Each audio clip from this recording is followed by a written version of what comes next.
Hello students, my name is Moon and this is He200, the EMT program here at Queensborough Community College. This video is lecture 15 for communications and documentation. So let's get to that lecture. Normally you would look for it here in the lecture of Brightspace, but this time I'd like to direct your attention to the laboratory Brightspace. So click on that and then find modified lectures, because that's where I put slides in case I modify them at all. So we're doing lecture 15 today. Click on that and then you get the download here. So let's begin. The idea of this lecture is to reinforce the point that you are not alone, that you are part of a system. And yes, a system has pros and cons, sure. But one of the very important cons is that you are not alone and you are not expected to be. And not only does that mean that extra resources are available to you as needed, but also that you are expected to uphold your end of this relationship and maintain your responsibilities, meaning communicate and document appropriately. Without your proper communication and documentation, then you are not part of this system and the benefits do not apply, cannot be accessible by you. So how you communicate is through these. Now this is an old slide. I mean, this originally was written in 2009. So one-way pagers, maybe they're still out there. One of the benefits of one-way pagers is that they are very robust and their signal can penetrate deep into buildings that like your cell phone cannot. Also, their batteries last a long time since there isn't much information being carried across them. And so that may be for systems or for personnel whose attention is absolutely required and cannot be delayed by any moment, such as a physician on duty, a surgeon on duty, then sure, they can have pagers. We don't really need them in EMS. We have the radios and that should be good enough. Relatively recently, in like the last 10 years, cell phones are being more and more utilized by agencies as their benefits over radios become apparent. At the very least, issuing an ambulance their own cell phone or smartphone allows the dispatcher to send mapping information directly to the cell phone, so there isn't that reduces the chance of error as the EMT is trying to type the address into their own personal GPS. It's better if the smartphone has the agency approved GPS and the dispatcher can route the information directly over, reducing human error from typographical errors. And of course we have the grand old standby telephones, landlines, hardwired. Okay, so you have these radios and systems available to you, but this is a very nice drawing here. Can I zoom in at all? Even a little bit, that would be nice. Oh well, okay, so here it says repeater, but this is a very nice overview of what you're dealing with when you're working with a radio. So the portable is here. This is the one that you carry on your belt buckle. As I got more experienced in EMS, like as I got out there more often, I found that the straps definitely looked tactical. It definitely responded to the rule of cool and made you look very dashing. However, the straps had loops that tended to get in the way. It tended to catch on hooks and other things, and it tended to get tangled up as I tried to exit the ambulance. And eventually I figured out that, well, at least with my EMS pants, the radios that we did get issued, and I was in the 911 system, that it fit in my pocket anyway. So I started dispensing with the cool leather straps that went over the shoulder, etc. But you do you. If your pockets can't handle it, then you might as well carry it slung over the hip. Anyway, this is what you carry as an EMT. Inside but there is a limit to the battery, right? Because you have to carry it, so you don't want to carry something too heavy.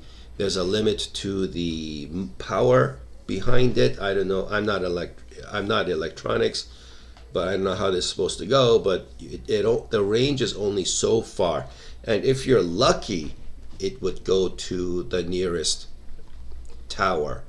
But often your portable, all it did was get repeated by the ambulance. Now in the ambulance there is a mobile unit, and for a while I got the two words confused, portable and mobile. Mobile means it can be moved, but it's so big and heavy that no single person can move it, so it belongs on a vehicle. Portable means a single person can carry it. Anyway, I've used the word repeater, so what is it? All it does is repeat the signal. The final destination, intended destination of your radio signal is the base station, but sometimes because of hills, mountains, or buildings, in case of New York City, or just sheer distance, sometimes this mobile is not going to have the signal power to reach a base station far away or around the corner. So instead, at strategic locations, there are repeater stations. All it does is takes the signal, amplifies it, sends it out. And depending on your coverage area, you may need more than one repeater in between you and the base station. Base stations should be very powerful. They're all permanently placed in the building. However, again, distance or obstacles, then it needs repeaters. Anyway, that's what a repeater means. All radio communication is controlled by the Federal Communications Commission, the FCC as we like to call it. They have many important jobs. They help reduce chaos in the radio system. Imagine if anybody could speak into any frequency whenever they want, and so that would be chaos. So EMS has a certain range of frequencies that are ours and nobody else is allowed to use them. And then to enforce professionalism, FCC also listens in. Well, they first make sure there are no trespassers, no unauthorized use, and then even among authorized users, they want to make sure we don't violate the rules. The most famous rules being the ones that prohibit profanity or anything that's not safe for work.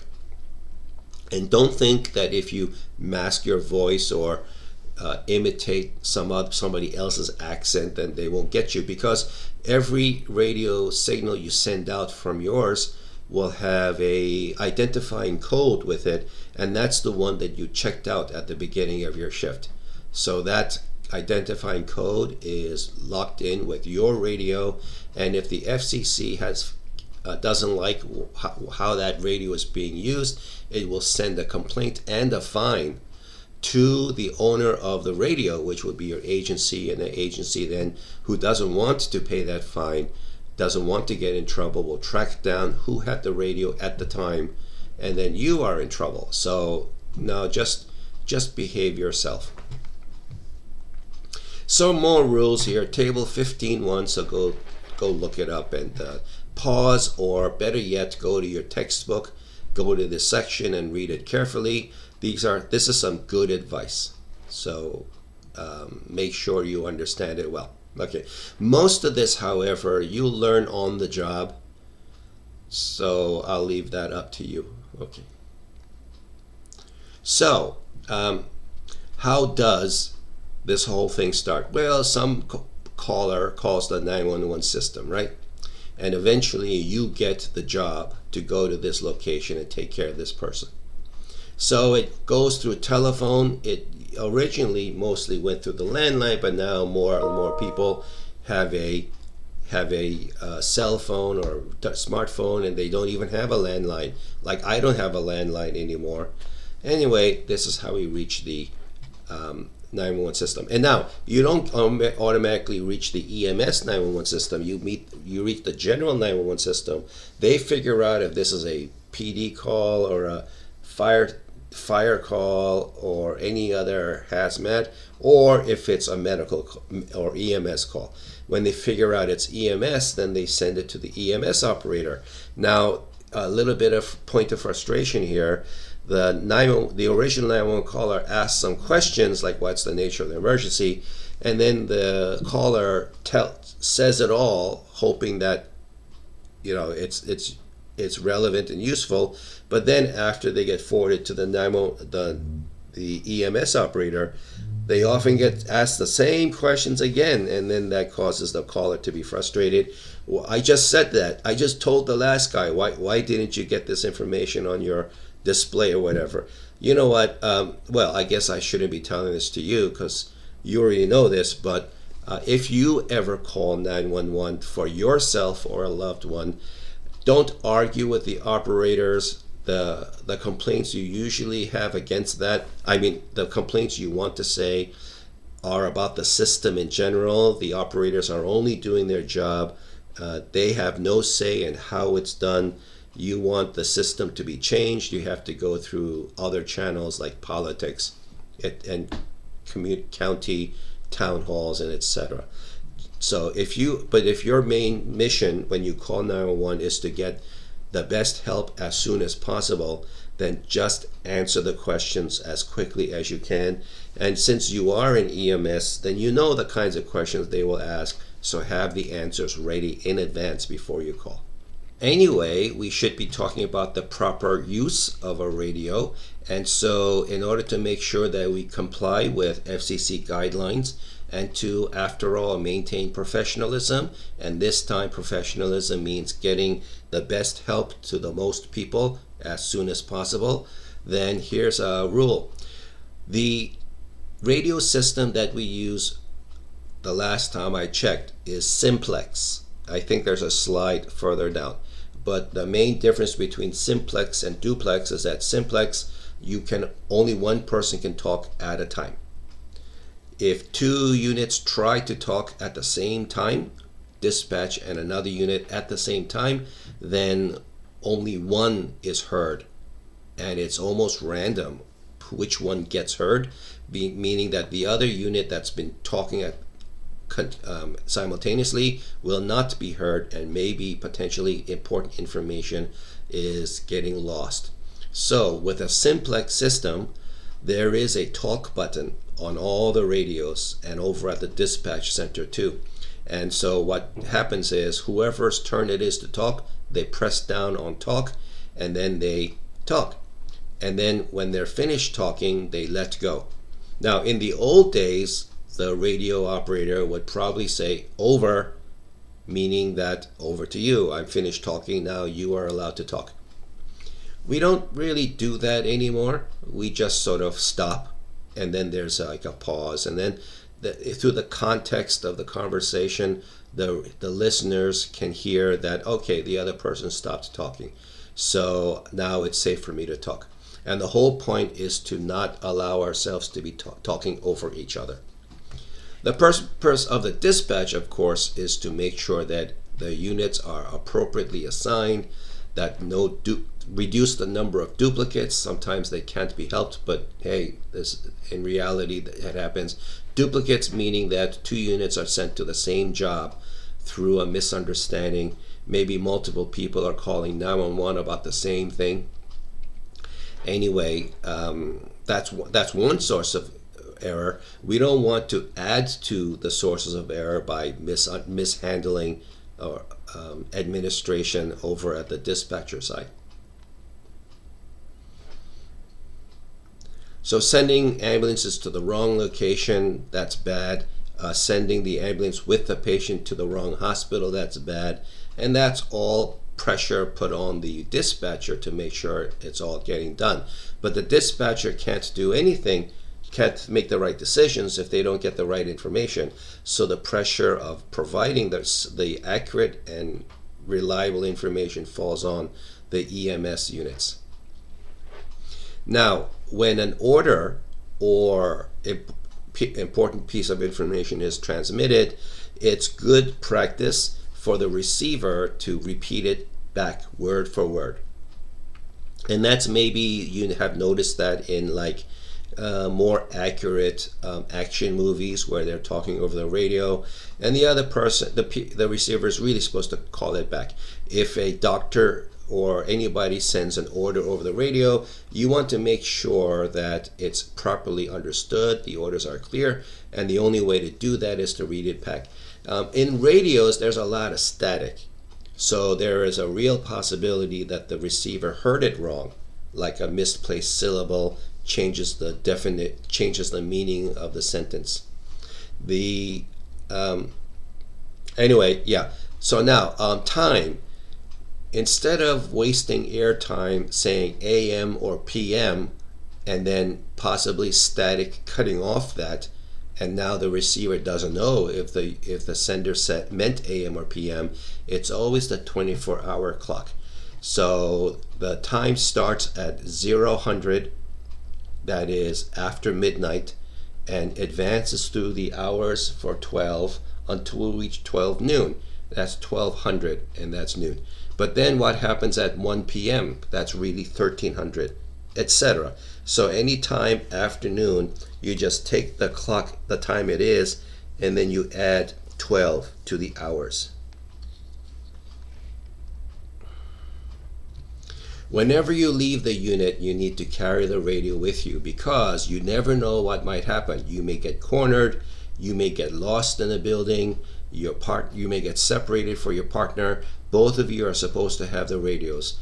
Don't think that, well, my partner has the radio, so I don't have to. No, that's not how this works.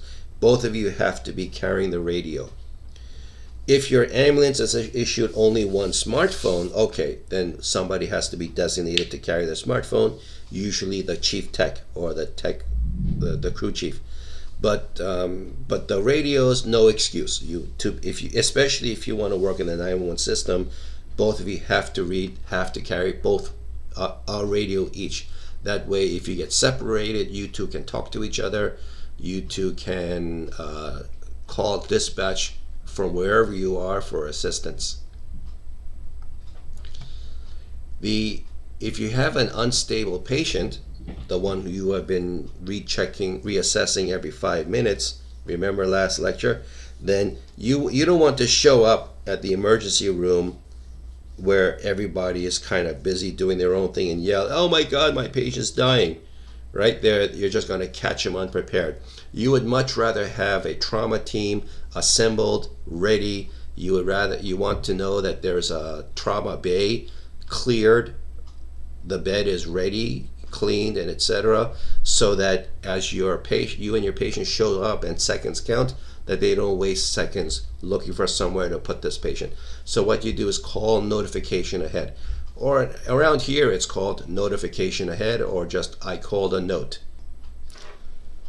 When you do call a note, you have to understand that you're in a serious urgent situation, but the emergency room is likely very busy, and so you don't want to waste either your time or their time. Before you call the note, you want to get the message ready in your head. Prepare a very quick presentation of only the most important pieces of information. Dispense with the pleasantries, dispense with the incidentals. You want to say something like, I am inbound with a 50-year-old male, chest pain, vitals are, and then anything else that really needs to be said, like, oh, by the way, he has a significant bleed from a trauma on this part of the body or something like that. Leave out the minor bleeds.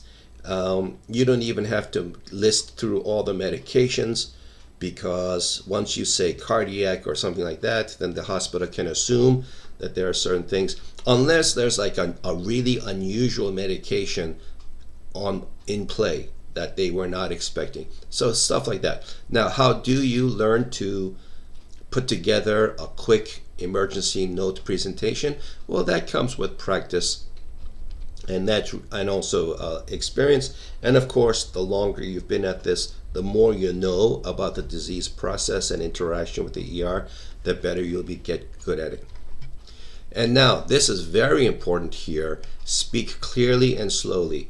I know it's an emergency. I know you're under stress, but the louder and faster you talk, the harder it is to be understood, which is like ironic or a paradox. You would think that yelling would provide more emotional immediacy or send a signal that this is really, really important. But the problem is that depending on the system everybody has, and normally the system has been installed by the lowest bidder, right? So the microphone quality is not really YouTube quality. The speaker is not really stadium quality. And so if you talk too loud, it may come across distorted. And again, if there was any static in the middle of your statement, then important syllables might get dropped. So speak clearly and slowly, not exaggeratedly slowly, but a normal conversational tone and speed is really best. That's actually true for all radio behavior. It's on the movies, sometimes you hear the protagonist screaming into the radio, "Bring them now! Bring everybody now!" or "All units!" That's really unrealistic because the person on the receiving end will just hear and they're like, what is he saying? What is he saying? And they'll just keep saying, repeat that, say again. So you're wasting time. Instead, hold the radio about as far away as this person is holding it, and not right up to your lips, because again, that's going to cause distortion and static. The air coming out of your mouth will impact against the microphone, and that will cause turbulence and background noise, or foreground noise in this case. So about this far away, and then talk in a normal conversational volume and tone and speed. Whenever you do use the radio, the best way to, the first thing you really need to say is your unit, because nobody knows who you are until you do. And remember, this is a simplex system. Only one person is allowed to talk at a time. Meanwhile, this system is servicing could be 100 different units out there. The area I worked in, it was actually Queens was actually divided by Queens East and Queens West. Even then, Queens East was divided by 100 different units. So how are they supposed to know who you are? So instead, you say your unit, and then, for example, like 31 Robert, R for Robert, 31 Robert, or was it Roger? I forgot. 31 X-ray, 31 X-ray. So now you know that you are the battalion. They know you are Battalion 31, ambulance X-ray, and then you don't normally on the dispatch. I mean on the documentation, you write which shift you are. So like if you're doing the overnight, that's 31X3 for third shift. You don't have to say that on the radio because everybody knows what time it is, and everybody knows this is third shift, so you can leave that out. Another culture convention here in New York City is never talk directly to another unit. Since only one person is allowed to talk at a time, it's better if the dispatcher controlled the conversation. So you would press the talk button and you go 31 X-ray, or your BLS. So you would say 31 boy, B for boy. And then you wait for acknowledgement. And then finally, when the dispatcher gets around to it, they say 31 boy, go ahead. So now you are in conversation with the dispatcher. The dispatcher does not have to say who they are. The assumption is that since nobody is allowed to talk to anybody else except the dispatcher, anybody who's replying back to you is the dispatcher. There's a police culture where they say central for the dispatcher, and that may come up from, you may hear that in old timers, but you don't even have to say it. So the conversation is like, 31 boy, go ahead. 31 boy, I'm on scene, mark me on scene, and nobody's here to flag us. Can you call for confirmation? So the unit is asking dispatcher to call back the original 911 caller because they are there and nobody's there. So where is this patient? Like that. What if you need to talk to another unit? Well, then you ask the dispatcher to tell the other unit. That way you don't, because the danger is that if you did talk directly to another unit, now you and the other unit are in conversation, and then some other person calls into the dispatcher, and now we have two separate conversations, and then chaos quickly takes over the radio. So instead, let's say do this. 3-1 boy, 3-1 boy, go ahead. 3-1 boy, I need paramedics in my location. For AMS, roger that. 10-4, 3-1 boy, standby. 3-1 X-ray. This is 3-1 X-ray. 3-1 X-ray. 3-1 boy is asking for medics. What's your ETA to their location? 3-1 X-ray. We are 7 minutes out.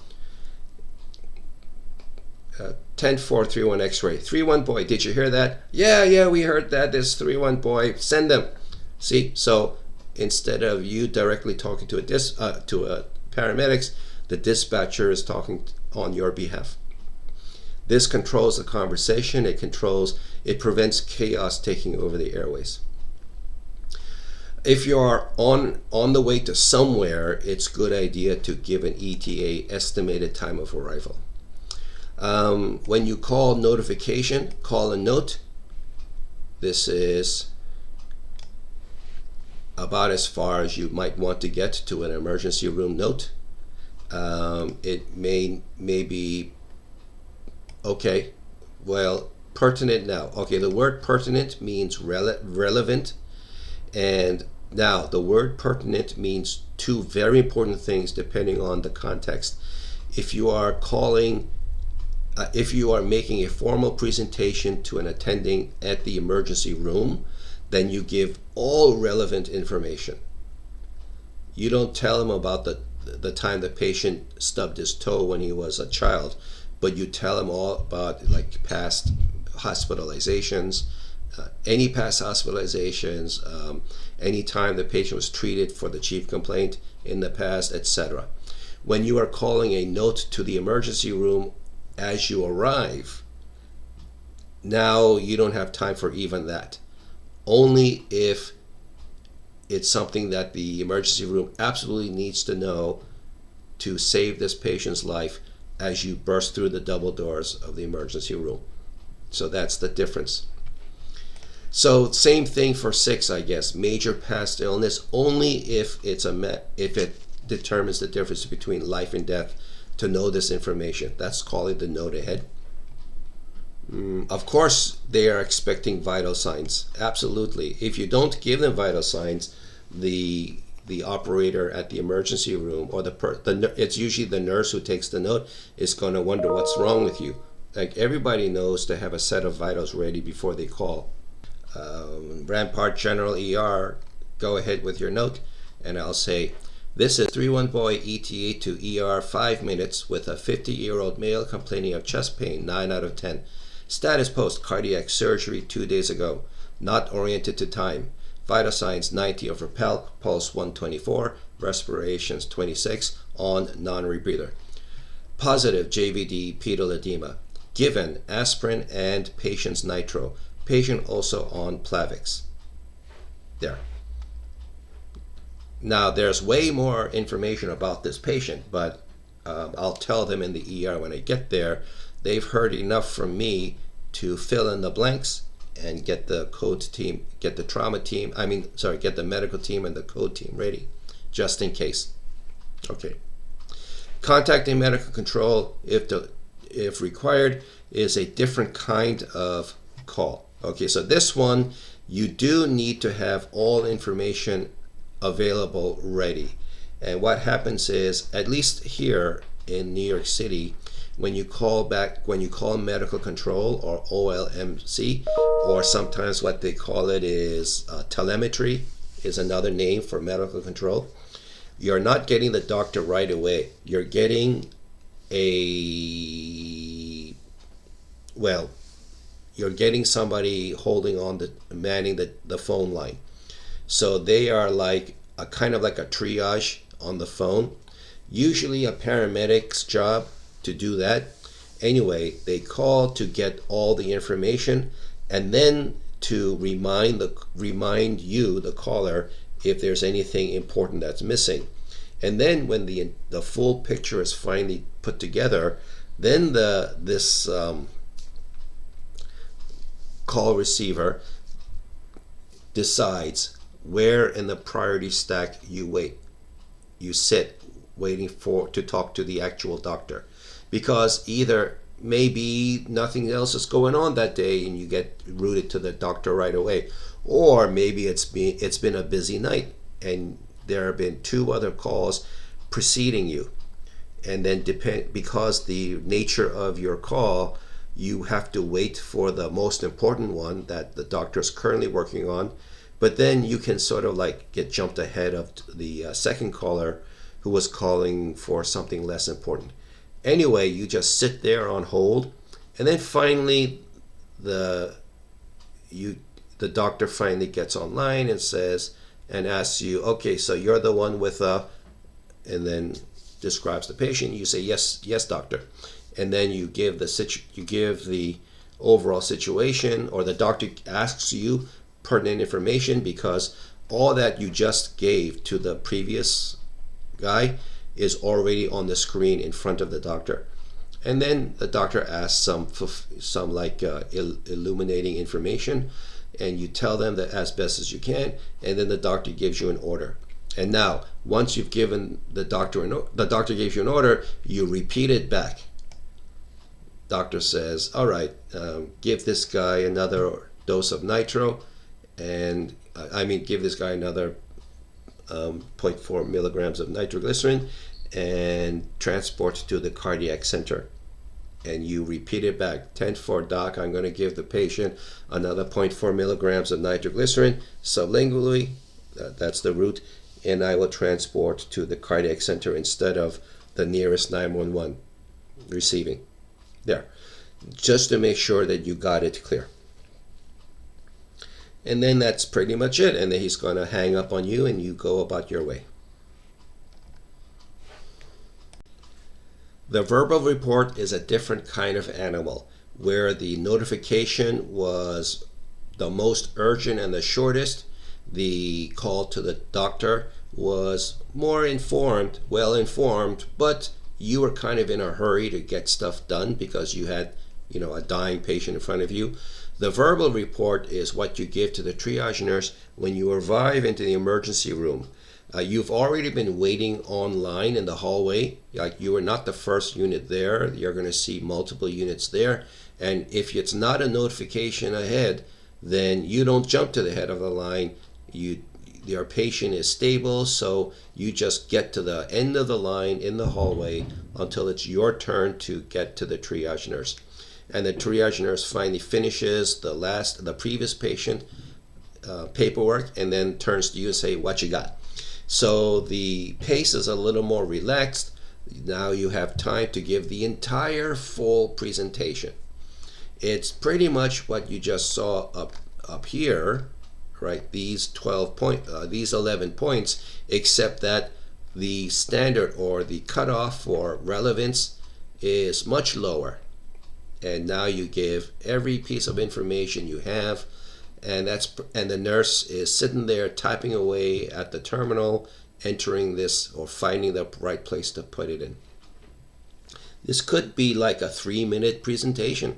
You could just be talking. So in order to prepare for the verbal report, it's good to have your PCR, patient care report, in front of you, usually, because who's going to keep all these things in their head. Although the longer you are at this and the more usual the patient is, certain stories tend to repeat over and over again, and certain diseases get to be treated the same way over and over again, so you just sort of have that almost memorized, but most of the time you have that information in front of you. the nurse's workstation, entry station, is set up to receive information in the order that I just showed you. So if you jump around and give like other stuff way too early, then you're going to force the nurse to like page over, like next page to find it, and then you give something else and the nurse is hitting like next page backwards, and it's not necessarily a disaster, but that's one good way to get the nurse annoyed at you, because it's a busy day, they have many other patients to deal with. Instead, it's good to have your ducks in a row, as the phrase goes, and that way everything is smoother and everybody likes each other better. It's just a more professional way to do it. This now, exactly what order are you supposed to go? Well, when in doubt, I guess if you're the newbie, then you can use the medical patient assessment order, the one over in the one that I showed you in lecture 14. So go to laboratory, and then you go to handouts assessment, and then this document here, patient assessment overview. So you could give the information in this order if you have a lack of ideas of what to do. But I'm going to show you later in this slideshow a more standard order used in hospital that they would probably appreciate better. Interpersonal communication, so between each other, is very important to be efficient, to be professional, to work well together. If you drop into too much slang and culture specific things, then increases the chance of misunderstanding. While the TV and movies make things seem so much more dramatic, and there's like a stark difference between the competent and the incompetent, reality is much more shades of gray. For those of you who've been out in the working world, you know what I'm talking about. So there's like the right way to do something, and then there's like the way it got done, and it's not necessarily as a result of pure evil, right? There's some understanding, some professional courtesies going on. The whole point, the real bottom line, the real objective is to work well together and to get things done. This will improve with practice and experience. Therapeutic communication is the code word for talking nicely to your patient, and I don't mean to sound flippant. It makes a big difference in how the patient, not only how things run. If you're disrespectful to the patient, of course you're going to make everything worse. Not only are you making the patient feel bad at the very moment that they cannot tolerate, their bodies cannot handle any more stress.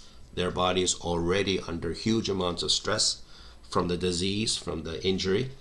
So you want to be more compassionate about it. But also, if the friends and family see you disrespecting the patient, then they can start interfering. They can start making life more difficult for you. The reverse is true. The better you talk to the patient, the more comforting and reassuring you can be, without lying, of course. Don't tell them everything's going to be fine. You don't know that. And so but instead, like the more therapeutic, the more your words are therapeutic to the patient, meaning doing good for the patient without doing harm, then the better the patient feels, which means it'll help them handle whatever is actually going on medically. Also, the friends and family, they see you being respectful, compassionate, and that's professionalism also. Then they also help the patient. So they come to your side, they recognize you as the advocate, somebody who is on their team. They recognize that you're all on the same team, and life just gets better. The job gets easier, the work gets more efficient. It's a very real tangible difference. Your behavior and the choice of words you use is on the scene. So things you can do: eye contact. In this culture in America, eye contact is a good thing. In some cultures outside of the United States, it may, like staring straight into somebody's eyes can mean disrespect, especially if like a younger person is looking into the eyes of an older person. But here, you're in America now, so you just do as the Americans do. Be aware of your non-verbal cues, your body language. Are you projecting the kind of interaction you want to be showing? And sometimes what you intended to show across doesn't come across the same way. Just be aware of that. This guy seems to be doing the right thing, holding somebody's hand with gloves. I'm not sure if it means the same thing without gloves, but that doesn't change the fact that you should never touch patients without gloves. Microbiology means just because you can't see it doesn't mean it's not there. So of course you should always wear gloves on. It's just that I guess he's like compromising, that doing the best with what he's allowed to do. Anyway, he seems to be attempting to reassure this patient or comfort this patient. The patient's family member, I guess, is trying to share something very important. But also note that the EMT is not directly talking to the information giver and ignoring the patient, right? Never ignore the patient, never talk over the patient. The patient has to be included in the conversation, even if they don't seem alert and oriented, times 4. You don't want to treat them like a piece of furniture. You want to let them feel like they're included in the decision making. So give them a sense of agency, a sense of control over their lives.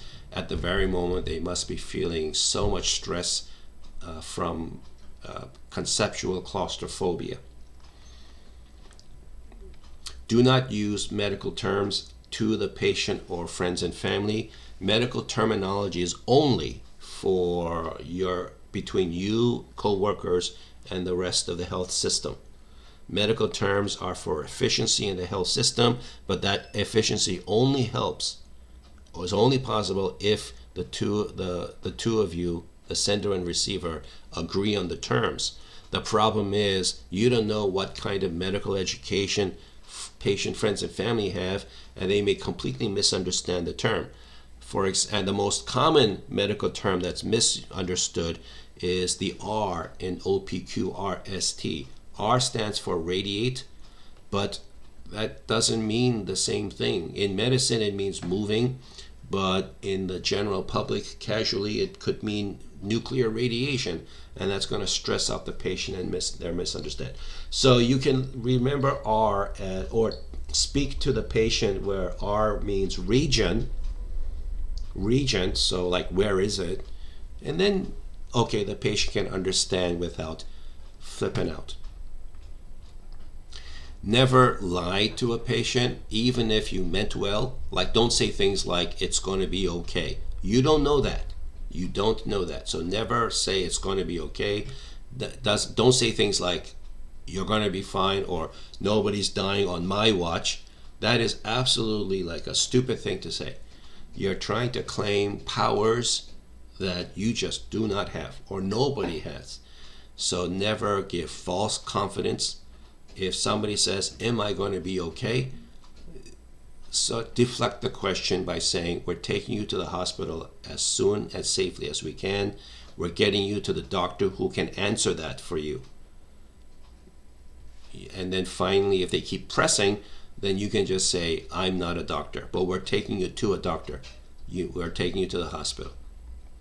And then the standard thing that all instructors and advisors say is, tell the patient you're doing everything we can. We're doing everything we can. Using patient's proper name or first name, You would rather get the patient's consent first, because especially with older patients, they may feel disrespected if you don't say Mr. or Ms. It's just a culture thing, but once I said it's just a culture thing, don't take it lightly, because different cultures may find insult with different things that other cultures may think is not a big deal. So you need to respect everybody's culture, your patient's culture. Listening to your patient means active listening. And so now many of you, and myself included, do not practice active listening very much. What's the difference, active versus whatever? Have you ever been talking to somebody and they're looking on their phone while you're trying to talk to them, and they don't make eye contact, they barely acknowledge that you are there, and then finally you say, "So what do you think?" And then they look up, and then you now know right away they were not paying attention at all. And you say, "You weren't listening to me." And they say, "I was listening," and they're right. They were listening, but they were not listening actively. Sound was going in one eardrum and then disappearing somewhere up there in the brain. The information was not being transferred. So when you practice active listening, you actually have to spend ATP, energy, paying attention. You got to put the phone down. You got to stop being distracted by other things. You need to look them in the face. You need to pay attention to nonverbal cues, body language, and then other things that are active is ask. So it's the wrong slideshow. The wrong slide viewer. So you are paying attention. That's an action term. Ask questions. Why? Somebody's telling you a story, and this is not just EMT to patient, but this is from any two people who are having a conversation. In order to practice active listening, the person telling you the story, they were there when it happened, but you were not. So they are assuming certain things are true, are obvious, because they were there, but to you it's not obvious, so you don't know. And as they're telling their story, every once in a while you notice that there's some kind of information blank or hole in the story that's not being filled in. Go ahead and ask, what did they say? What was in the box? Stuff like that. What kind of jacket were they wearing that caused such a reaction? That kind of a thing. So ask clarifying questions. And then try to get the meaning behind the words. You heard what they said, but in your mind now start thinking of why did they say that, and why did they say it in that way? Is there some underlying intention or meaning that they're trying to get across, or they may be unconsciously or subconsciously feeling, and that's why they want to tell you that story? So try to understand from where they're coming from, not just the words coming out of their mouth. And then finally, to really show you're paying attention is to, when at the appropriate pauses, at the appropriate opportunities, rephrase the story in your own words. So rephrasing takes a humongous amount of energy, because if you just repeat verbatim, word for word, what the person told you, all right, that proves you were listening, but it doesn't prove that you understand. If you rephrase and accurately get the same sense in your retelling that the teller wanted you to get, but you use different words, now you're proving that you understood. Do you know what else you just proved? That you told the teller, you showed to the teller of the story that they were important to you. You proved that you valued this relationship, you valued this interaction. That's what you're showing when you're spending all this energy in the conversation. They may not immediately pick up that sense, but they feel it. They will feel it. when they told the same story to other people and all they got was a yeah, whatever, sure. But then when they told to you, you not only listened, you not only understood, but you also valued the teller. So that is deepening, strengthening this relationship, friend, professional, EMT patient, whatever. Here's an important kind of communication here. It's called anticipation, and you tell the patient what you're about to do before you do it. It's a kind of informed consent. Instead of asking them for their permission, you just say, this is what's going to happen, and then you can throw in a why. So like for this one, I would say, this is a CPAP, continuous positive airway pressure. You have the signs of a certain kind of breathing problem, and this CPAP is designed to get that difficulty breathing feeling, reduce it. And it has oxygen in it too. You're going to feel a little pressure, but it means that it's working, okay? If you feel too uncomfortable, just let us know right away. Whenever EMS talks about documentation, most of the time they're talking about the pre-hospital care report or PCR. Everything you've done for the patient must go down on this report. In the old days, it was handwritten. Nowadays, it's all on laptop or tablet. And then maybe maybe some places start out with pen-based computers, but something tells me those pens get lost eventually, and they're back to using their finger. So laptop, tablet, pen-based, it's pretty much more or less the same thing. Some kind of electronic hospital entry system that the EMT carries around with them. And then this PCR, when it's complete, it's transmitting a copy to the hospital, and this is the document the hospital will rely on to if they ever wondered what did EMS do. Hopefully they will have had a chance to interview the patient themselves and known what was going on in their lives before EMS arrived. But what if the patient becomes unresponsive before the patient arrives in the hospital? Now your PCR is the only thing the hospital has. And if it's not on your PCR, then it's not help. The hospital can't use it to help the patient. So giving it to the hospital so that the hospital can find out what did you do for the patient and when, very important. It lets the people, the reader in the hospital get a sense of, it tells them a story of what happened. It's part of the permanent record.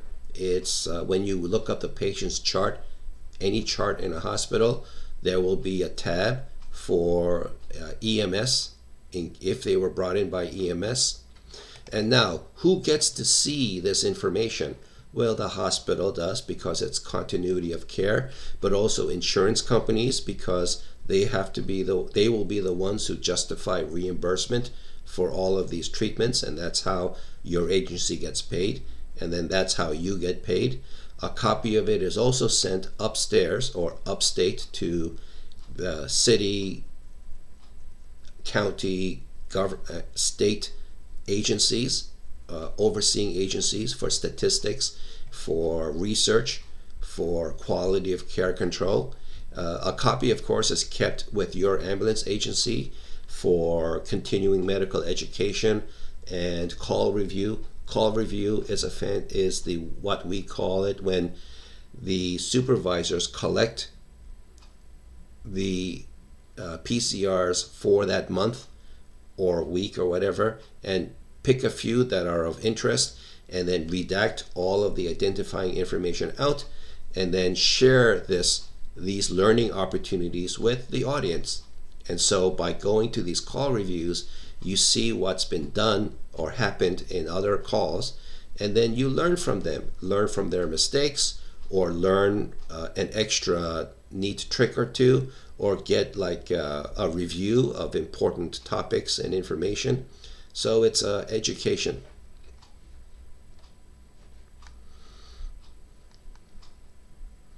It's a legal document, meaning that if this turns into a court case, then the PCR is the only thing you have to defend yourself.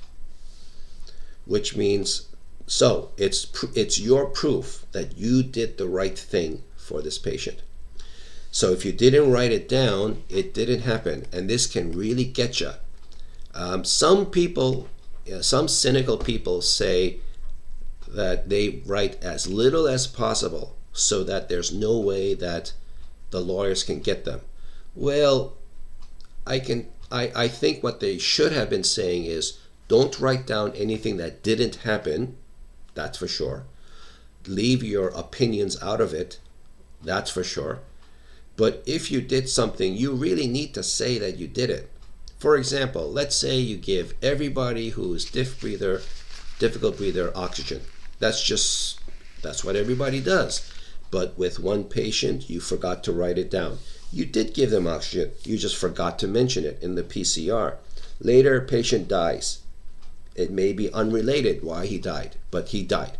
And the lawyers crawl through the pages of the patient chart, and they see brought in by EMS for difficult breathing, and they see no oxygen given to the patient. Well, you are now in big trouble. You are seriously in big trouble, because when you get hauled in front of the court, put on the witness stand, the lawyer's going to say you didn't give patient oxygen, and you say, of course I did. Everybody gives diff breathers oxygen. Well, you didn't write it down, so it didn't happen. We got you. You are in so much trouble you cannot believe. They're going to pin it all on you, or they're going to try to pin it all on you. Your lawyer may try to say, oh, come on, everybody knows they get oxygen. He simply forgot.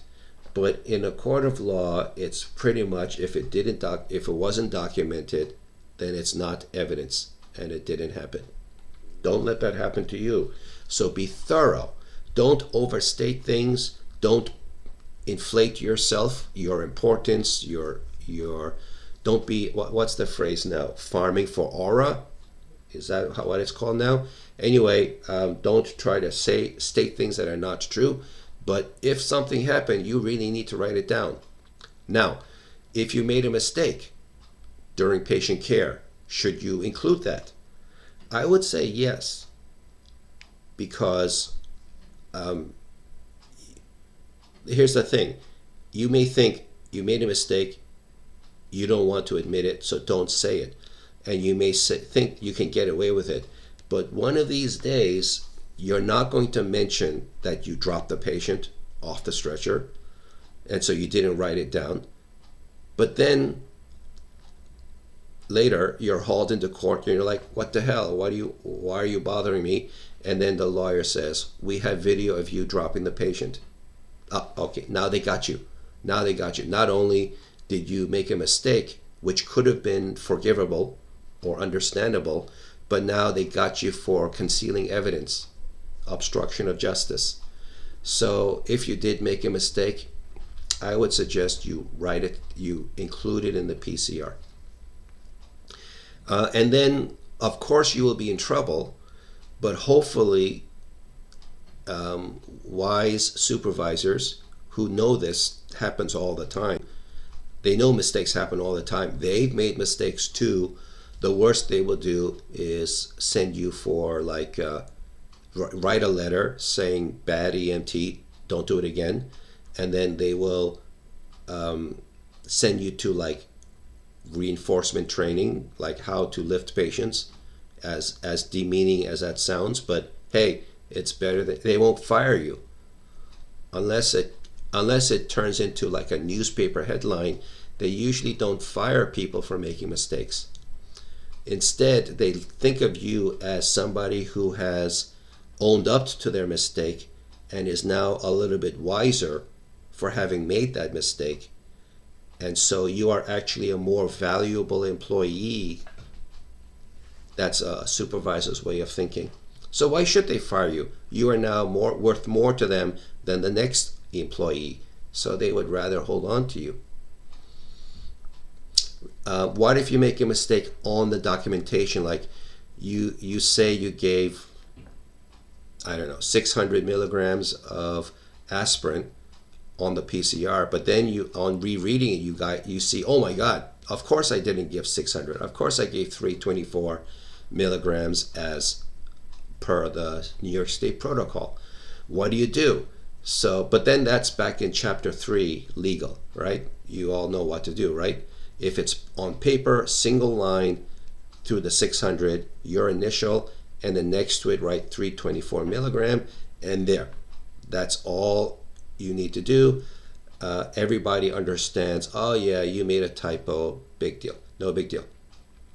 If you completely try to blot it out, like completely scribble all over it until nobody can read the 600, the problem here is that now the reader will think you wrote something really, really bad, incriminating, and now you're trying to hide evidence.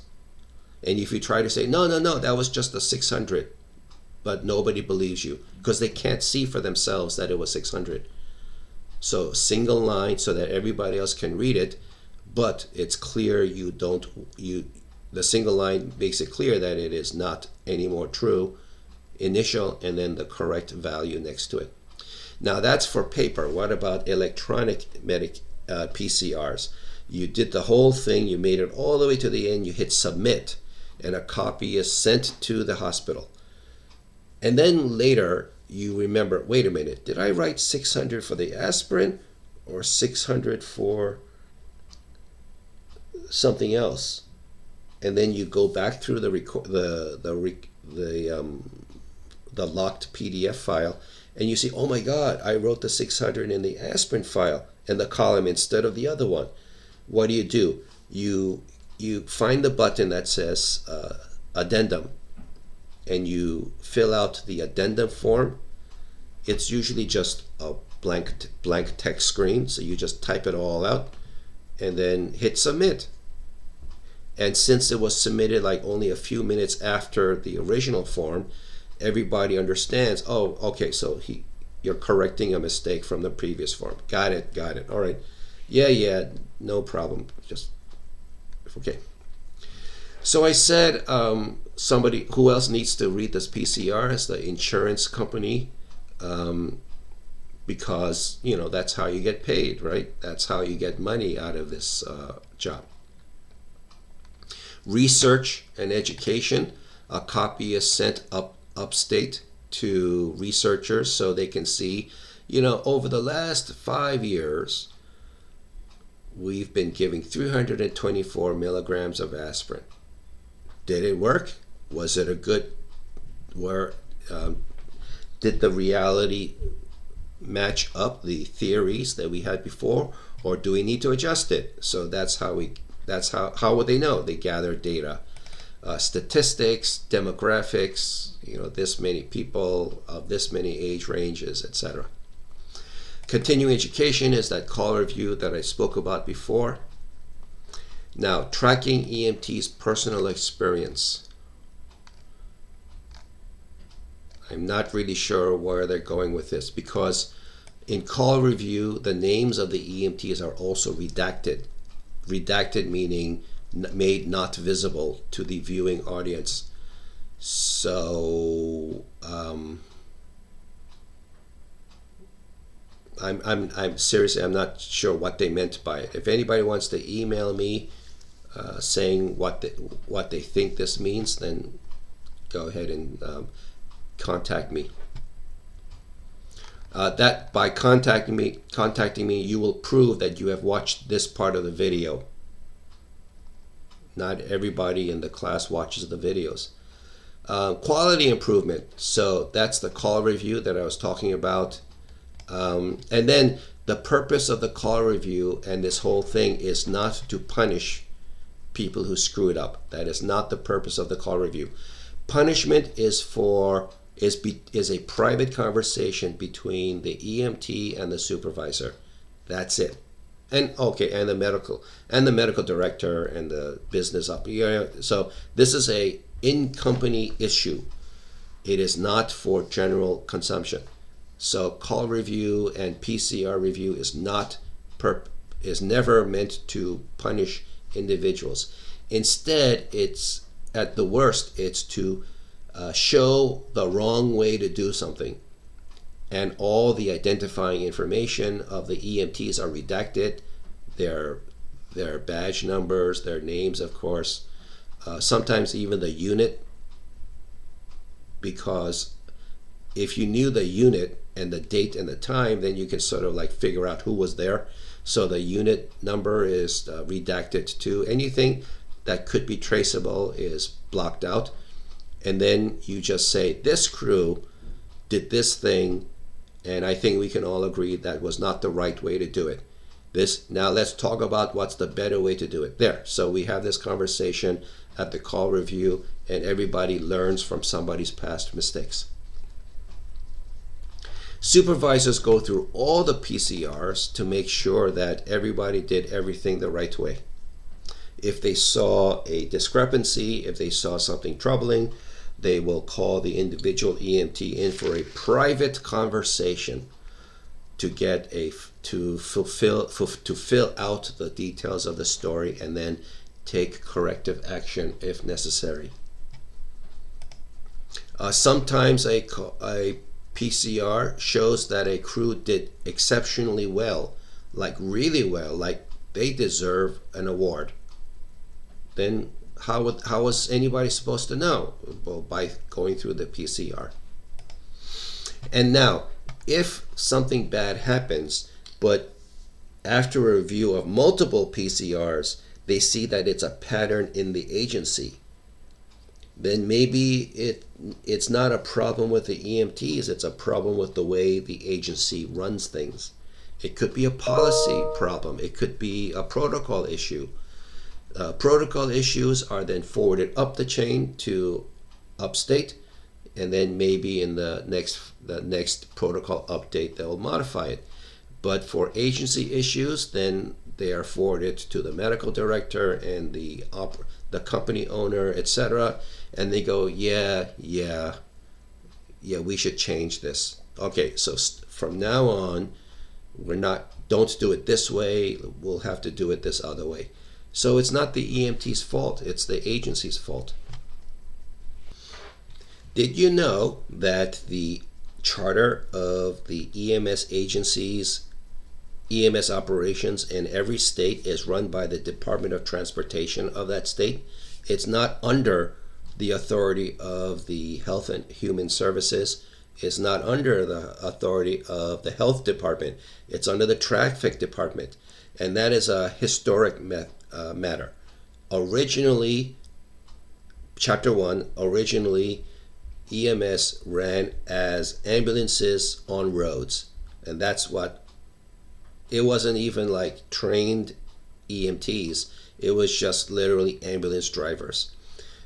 So there, at that time, it was logical to say, look, the NHTSA is saying, look, it's happening on our roads, so we should be in charge. And as a result, the departments of transportation in every state were responsible for EMS. But then, because they're responsible, they would like to know, like, how are things going? So a copy of the PCR is sent up to the DOTs, and then finally consolidated into the national organization for research, for statistics, for quality improvement, all that stuff, from a road usage standpoint. The things that are entered into the pre-hospital report includes like the times things happen, when you got the call, when you started on your way, when you got there, when you left the scene, when you arrived at the hospital. Those are the main ones, as you list here. Also the times of when you gave a medication or when you took vital signs. And so for that, let me show you something here. Let's go to this Brightspace page. Remember this, right? And now let's go to find this one, handouts documentation. Handouts documentation here.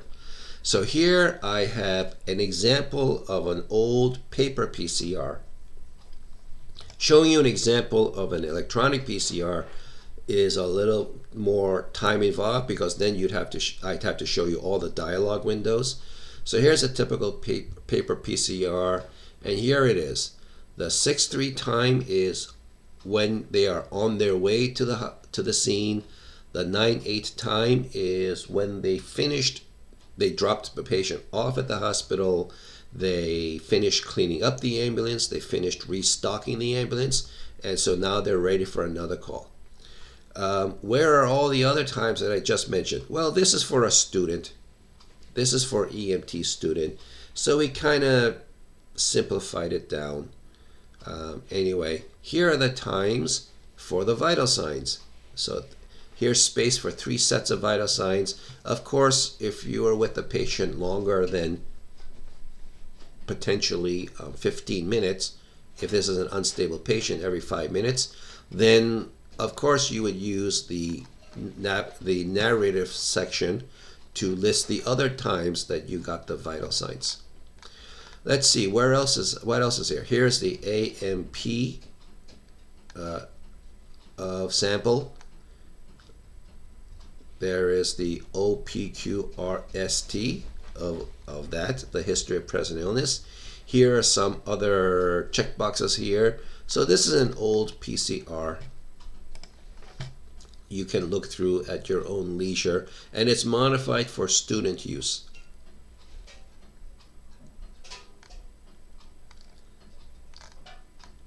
While you're here under handouts documentation, you can help yourself to stories from rotation. What happened was, as our students went off to rotation and they came back, sometimes when we have time in class, I ask, did anybody see anything interesting? And one student or other would raise their hand and talk about a patient they had, and I would practice writing it up in front of them by asking them certain questions. So more information you're supposed to get. As a new EMT, as the newbie, you may not initially have a reflex or instinct to get this information, but remember, this is how you get paid. You don't get this, your agency doesn't get paid. If they don't get paid, they're losing money on you. Eventually you'll get fired. If you want to get paid, you get this information. Let's see, other stuff that is very relevant. You can pause this and read it for yourself, but you're better off reading the chapter, the textbook, as they explain all of this to you. The narrative. Okay. So remember I said that the narrative. So let's go back to the example PCR.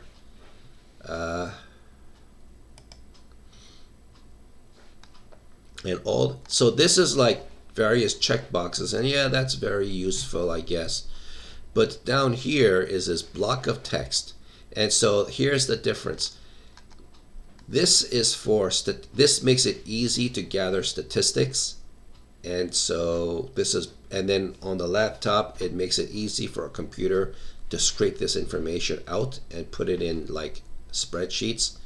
But this is not the way a human reads. If you gave this to me and said, this is my patient, and I'm like, thank you, but what happened?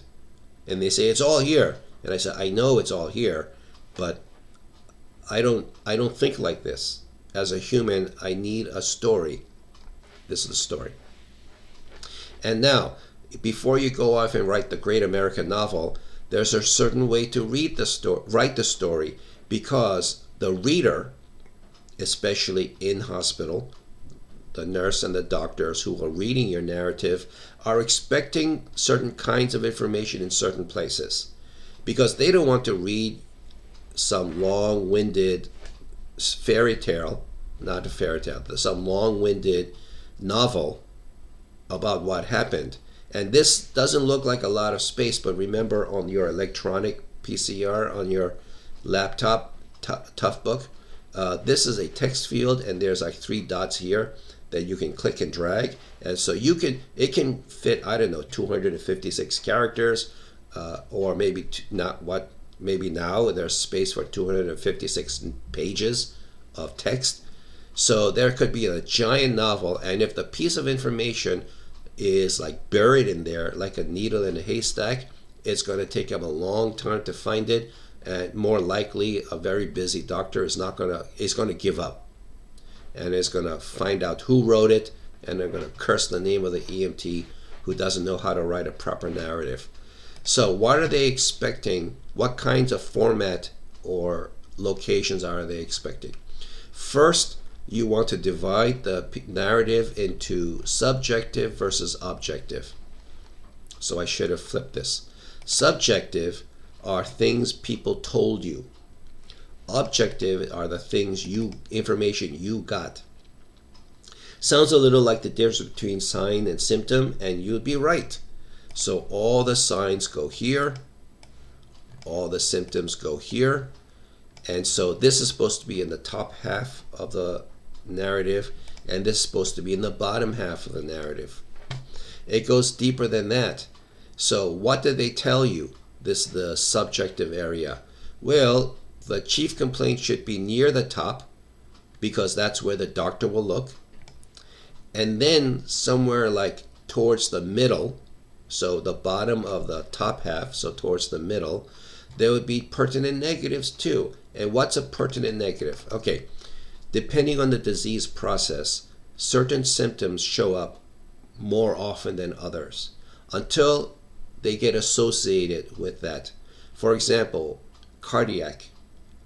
A common symptom is nausea and vomiting with a cardiac or heart attack. Lots of people with heart attacks get nausea and vomiting, so that is a positive, because not positive as in good, but positive as in they had it. But what about those patients who don't have nausea and vomiting? Do you not mention it at all? Actually, no. Since people who know about heart attacks know to wonder, I wonder if this patient had nausea and vomiting, they're going to look for it. Where will they look for it? Around the middle of the narrative. So in the middle of the narrative, you say negative nausea, vomiting. See where we're getting at? So once the reader, the doctor, sees that the patient did not have nausea, vomiting, their curiosity is satisfied and they stop reading. But if you don't mention it anywhere, you do 2 things. You force the doctor to like search for it in vain, and then secondly, and they get all frustrated, and secondly, you make yourself look like somebody who does not know what they're doing. Because obviously, to anybody who knows, anybody who has chest pain should be asked if they're having nausea or vomiting. See that? So if the patient refused, then write patient denies nausea and vomiting. If you forgot to ask, let's say, and you don't want to look stupid in front of the reader, well, tough luck, suck it up. Somewhere in the middle of the narrative, say, did not assess nausea, vomiting. That's a fancy way of saying, oops, forgot, sorry, did not assess. If you really want to protect your ego, you could say something like, time constraints, did not assess nausea, vomiting. So like, sorry doc, I had no time. We were kind of busy saving his life, right? Okay, you want to play that ego game, go ahead. But you're starting to like add words. You're starting to make the narrative a little longer than necessary. Everybody knows EMTs are busy. You're in the middle of a hairy situation. Of course, it's hectic. Things get dropped. Things get lost. People understand. So you don't really have to mention. You don't really have to defend yourself.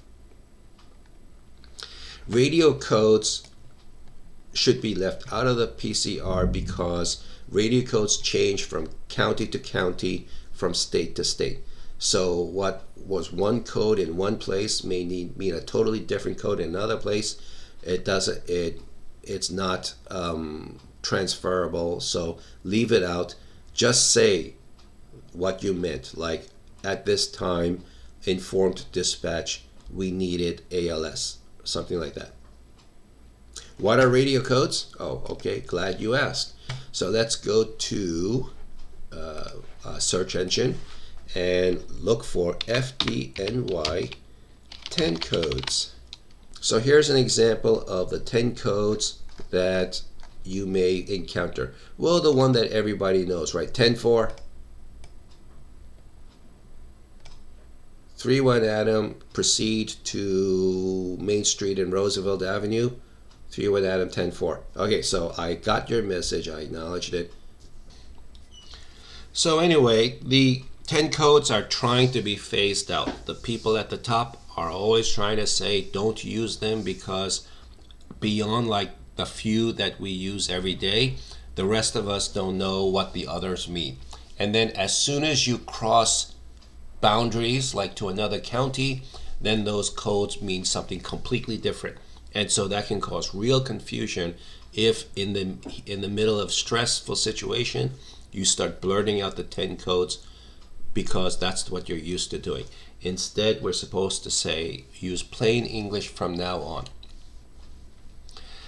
As you write, you really need to take care, avoid poor handwriting if it's paper, or if it's electronic, then avoid slang terms, avoid unprofessional behavior, and really avoid typos.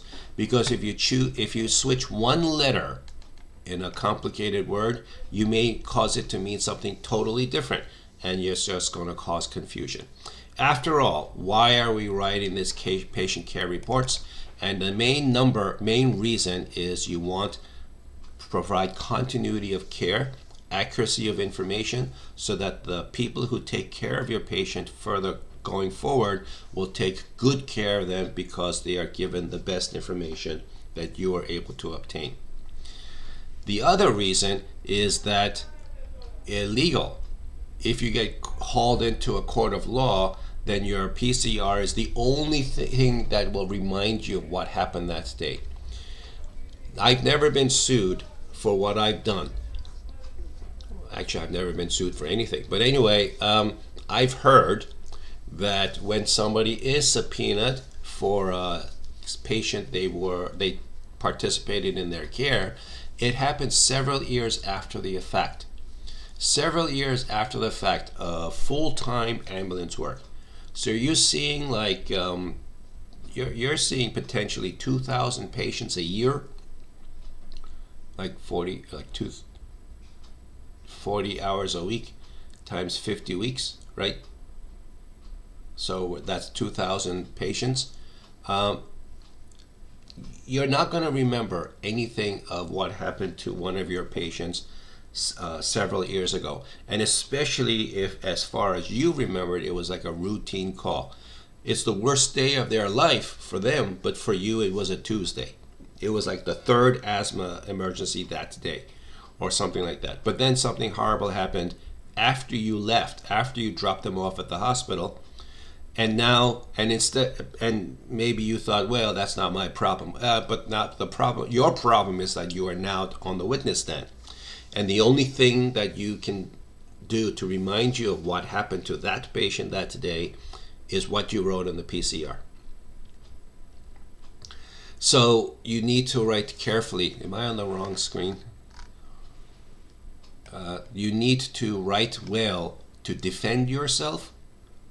Don't lie, of course. Don't say you did something that didn't happen, and that you were supposed to do, but you forgot.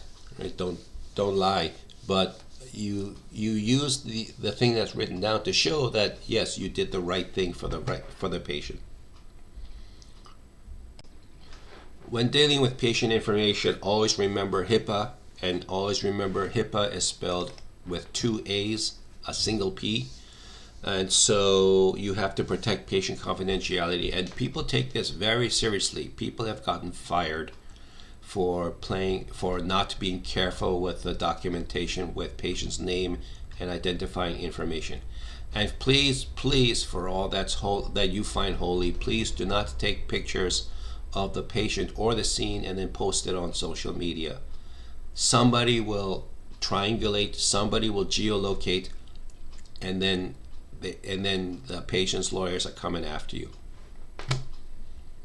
Patient refusals, remember Chapter 3, RMA, refuse medical assistance. Just because you got the patient's signature doesn't prove your side of the story, because the patient can always turn around and say, I was forced to sign it. And that witness you got, they're just backing up your side of the story or whatever. See, that's why the quality of the witness matters so much. If the best kind of witness is the patient's own family, the next best is their friend, the next best is police, and then a poor substitute is your own, another EMS co-worker. The quality of the witness matters a lot more in a court of law. So how are you supposed to make sure that you don't get in trouble if a RMA turns into a disaster? Always, I strongly recommend it that you get medical control on the line for every RMA. What you do is you call the medical control, tell them the patient is trying to RMA, and then the medical control may think, look, I'm very busy. I'm juggling like multiple cardiac arrests. I don't really have time for you. And you say, I understand that. I appreciate that, doctor. I understand. And then you say the magic words, patient wants to talk to you. And now the doctor cannot refuse. So you turn the speakerphone on, you put it in front of the patient, and now the patient and the doctor goes back and forth. And then arguing with each other. You have to go. I don't want to go. You have to go. I don't want to go. You might die. I don't care. I'm not going to the hospital. Back and forth. And then finally the doctor says, all right, let me talk to the EMT. And then you pick up the phone and the doctor says, all right, patient can stay home. What was the magic of that conversation? What was said? Nothing that was actually said was magical. The magic was that entire conversation was recorded and is in the database now. So later, if the patient or family said he wanted to go to the hospital, but those EMTs were being so disrespectful and they were so racist and they never let me go to the hospital, and then your lawyer will say, oh yeah, let's go to the tape, and we'll play that recording loud and clear so the jury can see patient loudly refusing to go to the hospital. That's really your best defense. So call medical control, force them to talk to the patient. Never lie. I just covered this entire slide, so don't do that. Right? That's called perjury. Okay, so you could get in jail for that. All right, so let's take an example. You respond to call for unconscious male upon arrival. Patient is awake, alert, and walking away. Aha. He states he was just sleeping, does not need or want treatment or transport. Is this a patient? Yes, this is a patient. Does it count as one of the 10 patients you're supposed to get on your rotation? Yes, because you've had eyes on, and somebody in your EMS crew made patient contact. This absolutely counts as a patient. Is a complete assessment and physical exam needed? Not a complete exam, but the most you can. And you can tell a lot with just your eyes and ears if you happen to be there listening to what they say. Well, how will you document this call? I'll show you. How should you obtain a formal patient refusal? Get their signature. What if they refuse to sign? This is what you do. Let's go back to Brightspace. Let's go to laboratory. Let's go to handouts, documentation, and then scroll all the way down, and one of these, stabbed in the butt, dead on arrival, back pain, cardiac arrest, diff breather, OB and labor, hyperglycemia, dislocation, diff breather, chest pain. Wait. Oh, refused all left scene.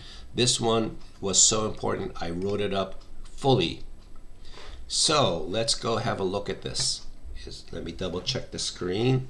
everything is visible screen.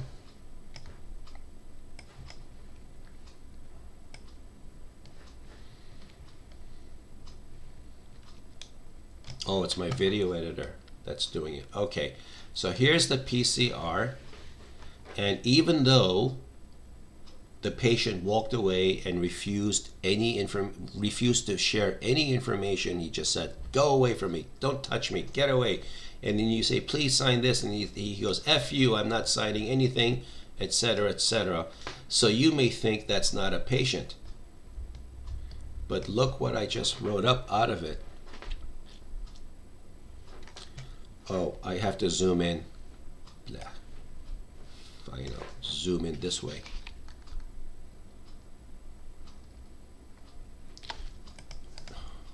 Let's do this. Bring up my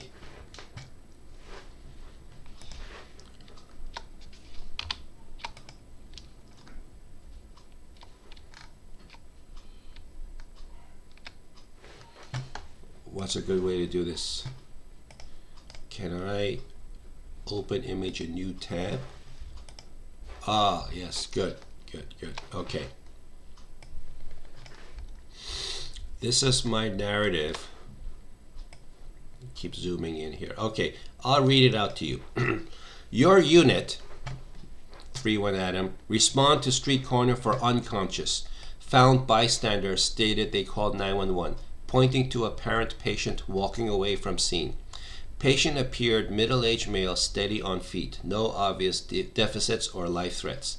This means no obvious deficits or life threats means to you from where you were standing, it looked like he wasn't dying of anything, and there wasn't anything obviously hurt or wrong about him. Per bystander, saw patient lying on sidewalk, called 911. On approach of ambulance, patient stood up and began walking away. Unit crew interviewed patient. Patient was vocalizing in complete sentences. Patient stated, and then here you just use your imagination to think of what could the patient have said. Patient denied any complaint or need for help. Otherwise, patient refused to answer EMS questions, refused all. Crew noticed no obvious neuromuscular deficits, means he wasn't limping or leaning or stumbling or anything. Voice not slurred, face symmetric, balance appeared adequate, and that right there, this was the check for stroke. Recognize that? Slurred speech, face symmetry, and then strength, unequal strength on the two sides of the body. ABC, airway breathing circulation, appeared within normal limits. Negative odors, because no obvious DCAB-BTLS. You're not really supposed to use DCAB-BTLS in a PCR. Maybe I have to rewrite that. Patient advised transport to hospital, but he refused. Crew advised benefits and risks of refusal, which patient refused again. Patient refused to sign RMA. See how much information you were able to provide on a patient who was just walking away. What else is here? Some side notes here for this thing. So what you just saw was one of the examples of a full write-up that you can watch here. And again, these are stories from rotation that you can read here. Okay, so this is how the answer is. Multiple casualty incidents. So you are supposed to do the FEMA 100, 200, and something else, right? The ICS. So make sure you get that done. And in there, we'll explain how this is done. You may be given multiple patients, and then writing up one full PCR per patient, you kind of don't have the time. But then what you do is you write as much as you can when you can, and then you're probably going to get a reference code for the MCI, and there you reference it, and then anybody who reads your PCR and starts to get irritated, why didn't this EMT give more information? And then they realize, oh, it was an MCI, I see. Okay, so he was like saving multiple lives at the same time. That's why. Other special situations would have separate special documentations to fill out. So what you do is you rely on a supervisor or senior crew member to show you the ropes, show you where the files are, and then fill them out as needed. The mandated reporter is another certificate you're supposed to get before you're allowed to graduate from this program. Don't procrastinate.